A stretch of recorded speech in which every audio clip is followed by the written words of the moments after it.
இன்றைய கூட்டத்தினுடைய நோக்கம் தமிழ்நாடு ஹோட்டல்கள் சங்கம் உலக அளவிலே நடந்து வருகிற அனுகிரகா மற்றும் ஆகார் என்கின்ற எக்ஸ்போக்கு நிகராக சென்னையிலே ட்ரேட் சென்டரிலே வருகிற 1, 2, 3 அக்டோபர் மாதம் இந்த ஆண்டு நடைபெற இருக்கிறது.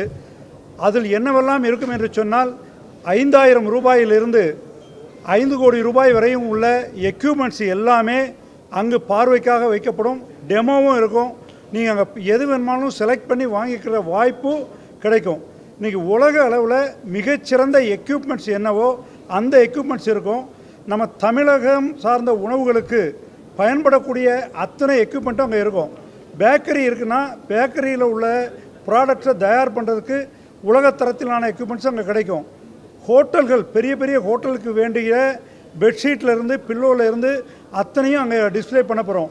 சாதாரண ஒரு காஃபி ஷாப்பில் இருந்து சிறிய உணவகங்கள் வரைக்கும் வேண்டிய இன்க்ரீடியன்ட்ஸ் அத்தனையும் அங்கு பார்வைக்காக வைக்கப்படும். தரத்தை பற்றி அங்கே எக்ஸ்பிளைன் பண்ணுவாங்க. அங்கே செஃப் இருப்பாங்க. மிகச்சிறந்த உணவுகளை எப்படி தயாரிப்பது என்று அங்கே சொல்லப்படும். அரசு அதிகாரிகள் இருப்பார்கள். அவர்கள் எப்படி ஹைஜீனிக்காக பண்ண முடியும், இந்த எக்யூப்மெண்ட்டை வாங்குறதுக்கு என்னென்ன லோன் ஃபெசிலிட்டிஸ் அரேஞ்ச் பண்ணியிருக்காங்க, வேறு சப்சிடிஸ் கவர்மெண்ட் சப்சிடிஸ் என்ன இருக்குது எல்லாத்தையும் அங்கே சொல்லுவாங்க. எல்லாவற்றுக்கும் இந்த விற்பனைக்கு அங்கே வைக்கப்படுகிற பொருளை வைக்கின்ற மேனுஃபேக்சரருக்கு ஒரே இடத்துல தமிழ்நாட்டில் இருந்து வரக்கூடிய ஏறக்குறைய 5 லட்சம் சம்மந்தப்பட்ட உணவுத்துறையில் இருக்கிறவர்கள் அங்கு வருவதற்கான வாய்ப்பு இருக்கும். அத்தனை பேருக்கும் ஒரே நேரத்தில் அவங்க எக்யூப்மெண்ட்டை பற்றி எக்ஸ்பிளைன் பண்ணுற வாய்ப்பும் அங்கே கிடைக்கும். நம்ம ஓட்டல் உரிமையாளர்களை பொறுத்தவரையில் உலகமெல்லாம் சுற்றி வாங்க வேண்டிய பொருள்களை ஒரே மேடையிலே ஒரே இடத்தில் பார்த்து பரிசோதித்து வாங்குவதற்கான அரிய வாய்ப்பு அங்கே கிடைக்கும். அதுதான் குறிப்பான விஷயம். இப்போது கடைசி நாள் அன்றைக்கு நாங்கள் உணவு தந்தை என்று போற்றப்படுகின்ற திரு தாமோதரசாமி நாயுடு அவர்களுடைய பிறந்த நாளை 3ஆம் தேதி மாலை விமர்சையாக கொண்டாட இருக்கிறோம். இப்போ உங்கள் கேள்விகள் எதாக இருந்தால் நீங்கள் கேட்டிங்கன்னா அதுக்கு நாங்கள் பதில் சொல்கிறதுக்கு ரெடியாக இருக்கிறோம். அதாவது இன்றைக்கி பெரும்பான்மையான உணவுகள் மூடப்பட்டிருக்கிறது சரியான தகவல்களில் ஒரு சில சிறிய உணவகங்கள் மட்டுமே தான் மூடப்பட்டு இருக்கிறது. மற்றவங்களாம் பார்த்திங்கன்னா இன்றைக்கி சின்ன உணவகங்கள்லாம் பெரும்பாலும் ஃபயர்வுட்டை வச்சு மேனேஜ் பண்ணுறாங்க. இன்றைக்கி கூட காலையில் பார்த்தா நம்ம டிரைவர் சொன்னாப்படி நான் இன்றைக்கி சாப்பிட்டு வந்தேன், 12 ரூபாய்க்கு ஒரு இட்லி கிடைத்தது, மிகவும் நன்றாக அந்த இட்லி இருந்ததுன்னு சொல்லிட்டு எங்கன்னா மவுண்ட் ரோடு பக்கத்தில் அந்த மாதிரி எந்த விலைக்கு யார் சாப்பிட விரும்புகிறார்களோ அந்த விலைக்கு உணவுகள் கிடைத்து கொண்டு இருக்கிறது.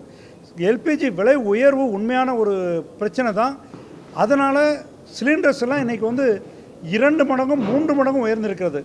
அரசாங்கம் சப்ளை பண்ணுகிற சிலிண்டர், அதாவது ஐஓசி, அந்த பாரத் பெட்ரோலியம் போன்ற கேஸ் கம்பெனிகள் 165 விழுக்காடு விலை உயர்வு இருக்கிறது. பிரைவேட் கேஸை பொறுத்தவரை 265 விழுக்காடு அவர்கள் உயர்த்தி இருக்கிறார்கள் அந்த விலையை. ஆனால் இதே விலை உயர்வை ஹோட்டலில் உயர்த்த முடியாது. பெரிய உணவகங்கள் கூட 5லிருந்து 10% தான் விலையை உயர்த்தி இருக்கிறார்கள். மற்றபடி நேர கட்டுப்பாடு, கடை திறக்கின்ற நேரத்தை கொஞ்சம் மாற்றி வைத்தும் எந்த நேரத்தில் எந்த உணவு அதிகமாக விற்பனையாகிறதோ அந்த உணவுகளையெல்லாம் அந்த நேரத்தில் கொடுத்துவிட்டு மிக குறைவாக விற்பனையாகின்ற உணவை குறைத்து கொண்டும் தங்களுடைய தொழிலை அந்த செலவை குறைச்சிட்டு இருக்கிறாங்க. இன்னும் கேஸ் கன்சம்ஷனை ரொம்ப கம்மி பண்ணி அந்த விலை உயரை கண்ட்ரோல் பண்ணி வச்சுட்டு இருக்கிறாங்க. சார், உலக வரலாற்றில் பார்த்தீர்கள் என்று சொன்னால் ஏறிய அளவுக்கு எந்த விலையும் உயர்ந்ததாக சரித்திரமே இல்லை. இப்போ நம்ம கண்ணுக்கெட்டை தொலைவு விலைக்கும் பார்க்குறோம். இந்த விலை உடனடியாக குறைவதற்கு எந்த வாய்ப்பும் இல்லை. ட்ரம்ப் அவர்கள் மனநிலையில் மாற்றம் ஏற்பட்டு அமெரிக்கா வேறு முடிவை எடுத்தால் தவிர இந்த விலை உடனடியாக குறைவதற்கான வாய்ப்பே இல்லை. இப்போ திருப்பியும் பார்த்திங்கன்னா ஒரு 10% குறையலாம். 165%, 265% உயர்ந்த கேஸ் 10% குறைஞ்சா பெரிய விஷயம். ஆயிலும் அதே மாதிரி தான், ரெண்டும் குறையிறதுக்கு வாய்ப்பு இல்லை. இதே அளவுக்கு குறைந்தால் நிச்சயமாக நாங்கள் குறைத்துக் கொள்வதற்கு தயாராக இருக்கிறோம். இந்த அளவுக்கு நாங்கள் யாரும் விலையை உயர்த்தலை, மினிமம் ரேட் தான் உயர்த்தி இருக்கிறோம்.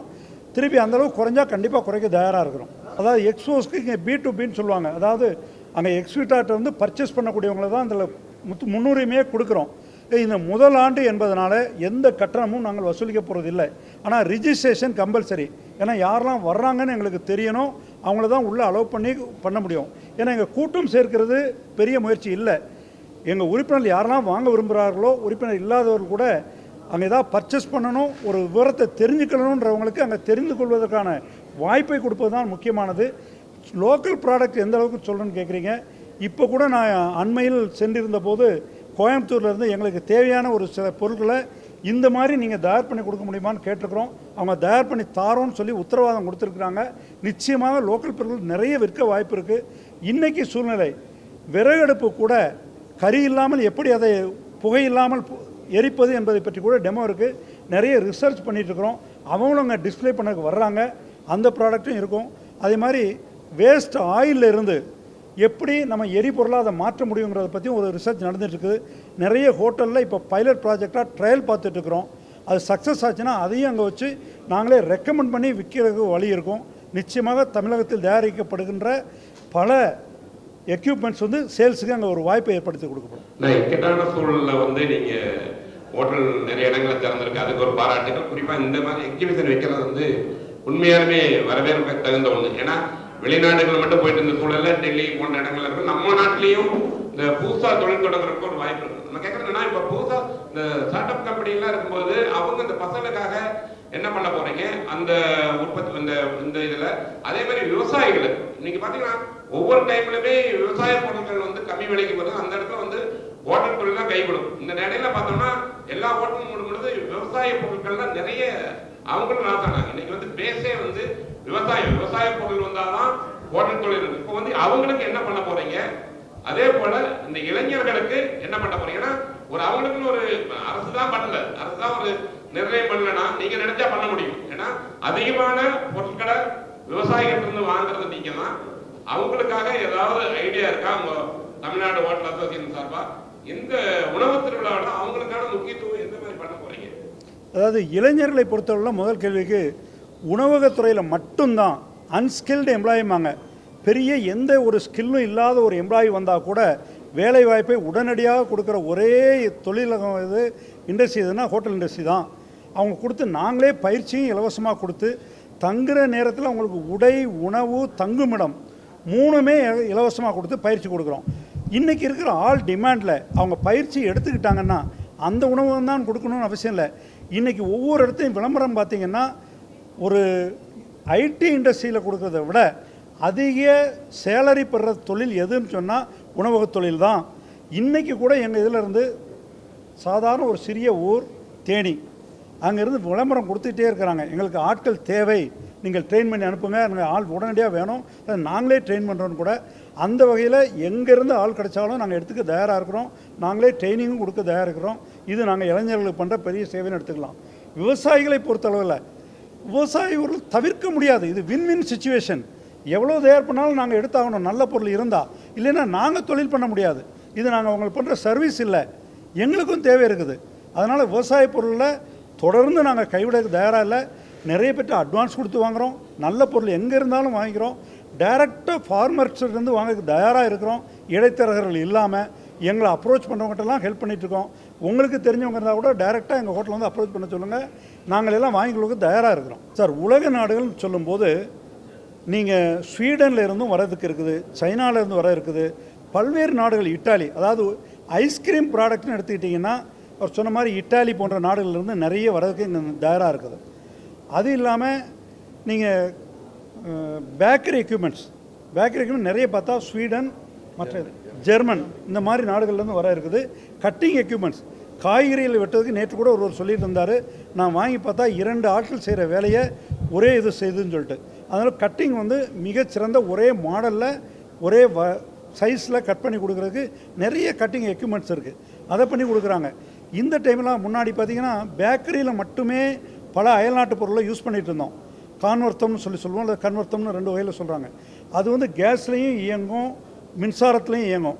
அதிலெல்லாம் பார்த்திங்கன்னா பிரியாணியில் இருந்து நிறைய food item, almost all the food items, இட்லியாக இருக்கட்டும், சாதமாக இருக்கட்டும், அதில் ட்ரேயாக இருக்கும். நீங்கள் கரெக்டான தண்ணி வச்சு உள்ளே வச்சிட்டிங்கன்னா குறிப்பிட்ட டைமில் ஒரு பெல் அடிச்சோடனே எடுத்துடலாம்.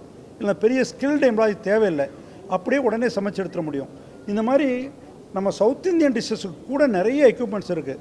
இது வேறு நாட்டில் தயாராகுது. அவங்கள எல்லாம் அங்கே டிஸ்பிளேயில் இருக்கும். அங்கே நம்ம செஃப்ஸ் எல்லாம் வந்திருக்காங்க, அங்கேயே உங்களுக்கு சமைச்சே காட்டுருவாங்க. அதை பார்க்கும்போது நீங்கள் எல்லாம் பண்ணிக்கலாம். இப்போ பெரிய ஹோட்டல்லாம் ஏற்கனவே இதெல்லாம் நம்ம இன்ஸ்டால் பண்ணிட்டோம். அந்த சிறியவர்களுக்கு மட்டும் சில பேருக்கு நம்பிக்கை இருக்காது, அவங்களையும் அதை சென்று அடையணும். இல்லை ஹைஜீனிக் ரொம்ப இம்பார்ட்டண்ட்.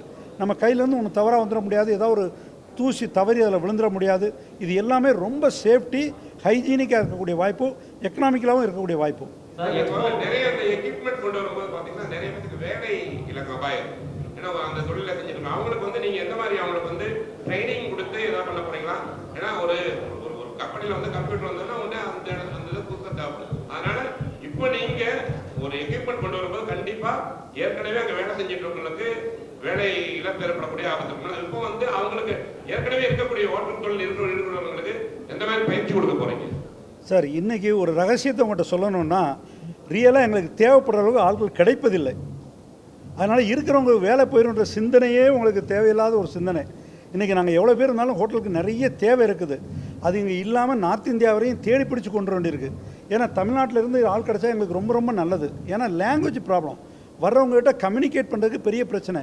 எங்களுக்கே கூட கம்யூனிகேஷன் ப்ராப்ளம் இருக்குது. எங்கே இருக்கிற ஸ்டாஃப் கிட்ட நம்ம லாங்குவேஜில் பேசினா தான் கன்வீனியன்ட்டு. ஆனால் துரதிர்ஷ்டவசமாக அதை தவிர்க்க வேண்டி இருக்குது. அவங்க கஸ்டமர்ஸோட பேசுகிறதுக்கும் இடைஞ்சலாக இருக்குது. அதனால் எவ்வளோ பேர் கிடைச்சாலும் நிச்சயமாக வேலை வாய்ப்பு வந்து போயிடும்ன்றது இதே கிடையாது. நிச்சயமாக வேலை வாய்ப்பு வளரும். அந்தளவு உணவுத்துறையும் வளர்ந்துட்டுருக்கு.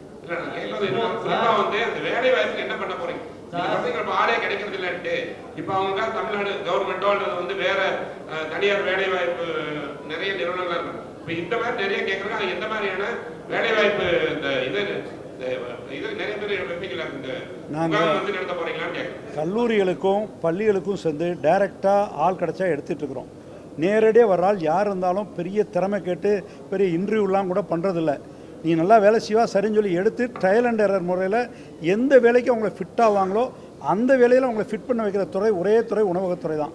மற்றெல்லாம் பார்த்தா எனக்கு இதுக்கு ஆள் வேணும், அந்த ஸ்கில் இருக்கான்னு சொல்கிறத வாங்கி பண்ணுவோம். ஆனால் உணவகத்துறையில் மட்டும் யாராவது ஒருத்தர் வந்துட்டார்னா எந்த துறையில் அவரை ஃபிட் பண்ண வைக்க முடியும்னு பார்த்து கரெக்டாக அந்த துறையில் ஃபிட் பண்ண வச்சுக்கிறோம்.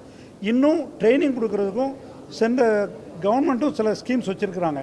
அதையும் பயன்படுத்தி ஸ்கில் டெவலப்மெண்ட்லேருந்து நாங்களும் ஸ்கில் டெவலப் பண்ணுறதுக்கும் தொழில் கொடுத்துட்ருக்கோம். சார், இப்போ சார் இந்த எக்ஸ்போவை பொறுத்த வரைக்கும் 5000 ரூபாயிலேருந்து 5 கோடி ரூபா வரைக்குமான எக்யூப்மெண்ட்ஸ்லாம் வரும்னு சொல்லியிருக்கீங்க.